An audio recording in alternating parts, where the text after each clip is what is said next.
तो हम आज देर तक सोए। हमने कहा मरते क्या नहीं करते। हम घोड़े बेचकर सोए कि कोई टेंशन ही नहीं। और सच में इतने ज्यादा सो लिए, सच में टेंशन नहीं थी। सुबह उठने के बाद पता लगा कि मंगल है। अभी तक लोग पर्चा लिए बैठे, किसी की ट्रेन है, किसी की बस है, किसी की हवाई जहाज है, हम सो गए।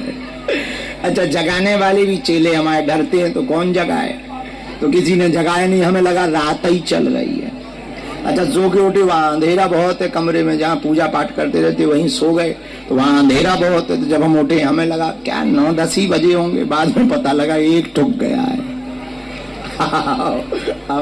10 के पीछे वाली बिंदी आगे कर दी गई है। अरे उनका बताओ, आज ज्यादा ही आफत हो गई। पर आज हमने ज्यादा सो लिया तो ज्यादा हंस भी तो रहे। ये भी तो एक फायदा है भाई, सोने के बाद में। नहीं सोना तो ऐसे लगता जैसे भूत हम पे चढ़ गए हों। अब आज ऐसा लग रहा जैसे हम भूतों पे चढ़ गए हों। पर देर से आए, हम क्षमा मांग रहे हैं। आप लोग बहुत देर के बैठे, फिर गौशाला चले गए, क्योंकि ये खुशखबरी है। फरवरी में गुरु जी की कृपा से छोटे छोटे बच्चों के लिए हम गुरुकुलम प्रारंभ कर रहे हैं। तो अभी रुपया पैसा तो नहीं है, ऐसे ही 3-4 कमरा बना के छोटे छोटे बच्चों को हमने अभी आज शिक्षक तय किए हैं। पढ़ाने वाले बनारस से आ रहे हैं। वेद विद्यालय गुरुकुलम। वेद क्या है, संस्कृत क्या है, क्यों पढ़ना चाहिए, प्रणाम क्यों करना चाहिए, तिलक क्यों लगाना चाहिए, यज्ञ क्यों करना चाहिए, माता पिता की बात क्यों माननी चाहिए। जो पढ़े लिखे बच्चे हैं उनकी बुद्धि ठीक करने के लिए गुरुकुलम चालू कर रहे हैं।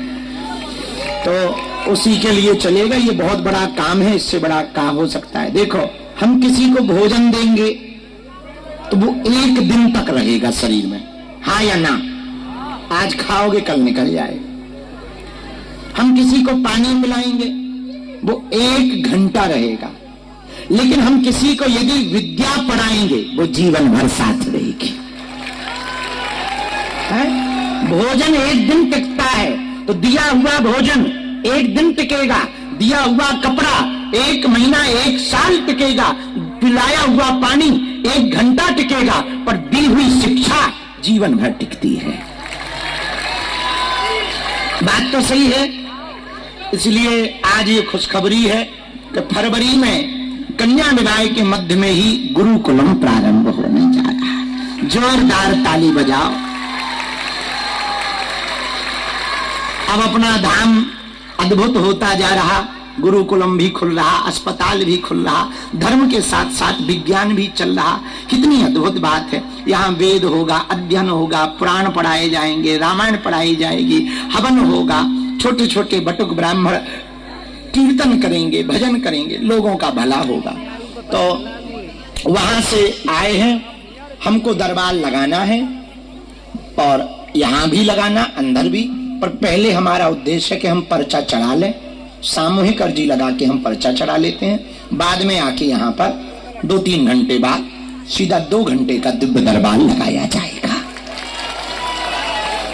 क्योंकि आज फिर हमको सुबह से बाहर जाकर और फिर गुरु जी का हमारा कल, हमारे गुरुदेव जगत गुरु भगवान का कल प्रकटोत्सव है, जन्मोत्सव। तो उनके चरणन में जाना, नहीं तो भयंकर गाली बकेंगे। वो गाली तो नहीं देते हैं, हमारे गुरु जी बहुत अच्छे, बहुत अच्छे, एक भी गाली नहीं, बहुत अद्भुत। तुम्हारे भी गुरु जी अच्छे हैं। हाँ हाँ हाँ, तुम्हारे भी होंगे अच्छे हैं।